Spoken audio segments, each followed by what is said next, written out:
One of the main points of today's agenda was how to eradicate terrorism by exploring different possibilities and ways of cooperation in full respect of fundamental rights.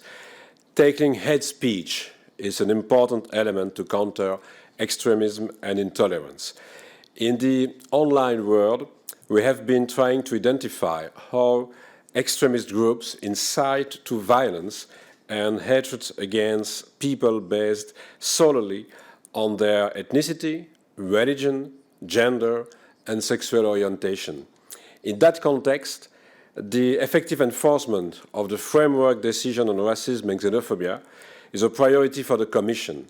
In parallel, the Commission will propose to extend the list of EU crimes in the EU Treaty to all forms of hate crime and hate speech. This is a priority for us, as underlined by the President in her State of Union speech. Another track of work related to the quick reaction of the IT platforms. We make sure that they remove more illegal hate speech and prevent it from going viral.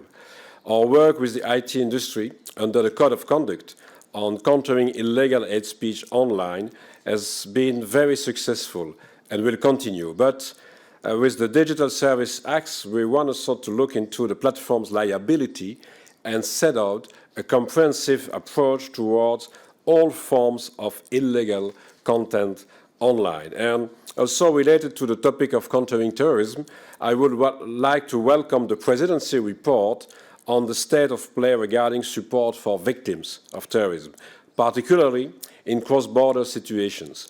This is relevant in view of these recent, again, terrorist attacks. I appreciate the work and dedication of the German presidency towards the setting up of single contact points for victims of terrorism. This will ensure the optimal cooperation and coordination of victim support services, both within a member state and between member states. And we have launched a new victim strategy for all the victims of all crimes, but of course we continue to have a specific attention to the victims of terrorism. And it was said by the Minister of Justice of Germany during today's meeting. We also welcome the Council conclusions on the European arrest warrant. I want just to say that the Commission's commitment is very clear to continue a close monitoring for a full transposition of the framework decision on this justice cooperation instruments in all the member states. It's very important, and we have seen that also during the pandemic. We have had some discussions on this. But of course, I want to say some words about the discussion in relation with the rule of law.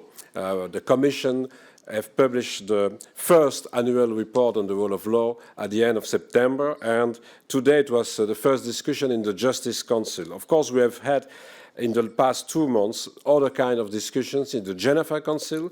On the 13th of October, it was possible to have a discussion on the horizontal developments in all the member states, and on the 17th of November, we have had a first country-specific discussions about the situation in 5 member states. But it's very important to continue with the next presidency to do the same, but it was very important to start today a discussion in the Justice Council, because the first chapter of the Rule of Law report is dedicated to the justice system, independence, quality, effectiveness of the justice system, and it's very important to maybe in the next months to continue such a kind of discussions on the basis of the annual Rule of Law report to see in some concrete aspects of the justice system what are the best practices, what are the possible improvements.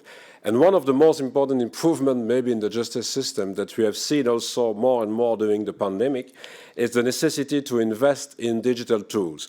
And of course, it's very urgent. We have different kind of situation in the member states about that. But in the light of the last developments during the pandemic, we have decided at the Commission level to go forward. And the Commission has today adopted a communication on the digitalization of justice in the European Union. Our objective is clear. We need a clear strategy to ensure justice is also moving forward into Europe's digital decade. We are proposing a new digital justice toolbox.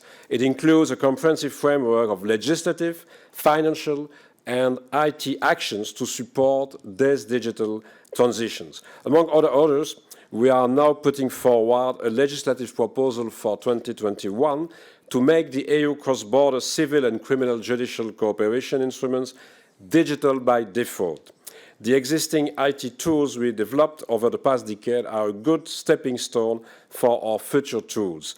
In addition to this communication, the Commission has also adopted a legislative proposal on an IT tool for cross-border cooperation, e-Codex. This is the main tool for secure cross-border cooperation in civil, commercial, and criminal law proceedings, and we will transfer the operational power of this system to the agency EU-LISA as of 1st July 2023.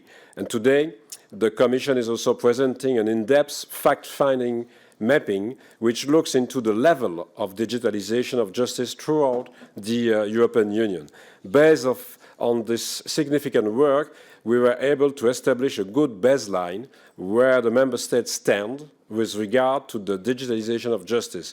And we now call on all Member States to follow up adequately at their level 2 so they can speed up the digital transition of the justice systems at home. And I want just to insist on another point, because you know that we will have maybe the opportunity from the beginning of next year to spend a lot of money in the framework of the MFF and the Next Generation EU. But if we are doing that, it will be very important to put into place the European Public Prosecutor's Office and to start the operation of the European Public Prosecutor Office.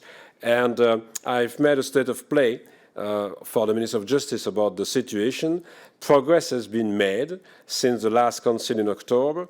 Some Member States have nominated their European delegate prosecutors. We will start working on the 15th of January to test the different processes in the European Public Prosecutor Office. But I urge all other Member States to speed up their nomination in order to be able to start on 1st March 2021 with the operational activities.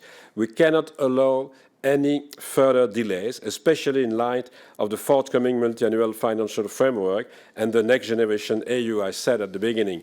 And it's very important to insist on this because there are a lot of things to do in the Member States about the implementing measures of the regulation on the EPPO and about the selection process and the appointment of the delegate prosecutors. But I don't want to conclude without one word to say that it was very efficient to work during such a very difficult period with the German presidency. I want to congratulate Christine about the way that it was possible to manage the presidency during the pandemic, and we have had very good results. And now we try to continue, of course, with the next presidency, the Portuguese presidency. But of course, when I'm saying that we have had good results, I want to confirm that Germany is ready to start with the PPO from the 15th of January, because the delegate prosecutors are appointed. So it must be possible for all the other member states to do the same in the near future, and I'm hoping that it will be the case. Thank you very much. Thank you very much, Mr. Commissioner. We would now turn to the question and answers part of this press